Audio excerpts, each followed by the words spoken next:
Good morning বন্ধুরা, যাচ্ছি দোকানের দিকে। আর কালকে ঝড় বৃষ্টিতে রাস্তার অবস্থা মনে হচ্ছে শীতকাল চলে এসছে। ঠান্ডা ঠান্ডা ওয়েদার, ঘুমটা অন্তত ভালো হয়েছে। একটু কুয়াশা কুয়াশা ভাব আছে। ঢুকে গেছি স্টেশনে। আর এই যে দোকান খুলছে বাবা। স্টেশনের মন্দিরের উপর যে বটগাছটা আছে দারুণ দেখতে। আর এই যে আমি দোকান খোলা কমপ্লিট। এবার একটু মা দর্শন করে নিই।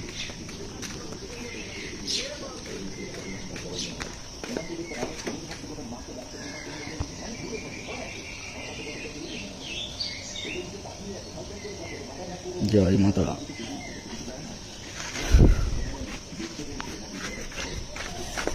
এবার যা বাড়ির দিকে।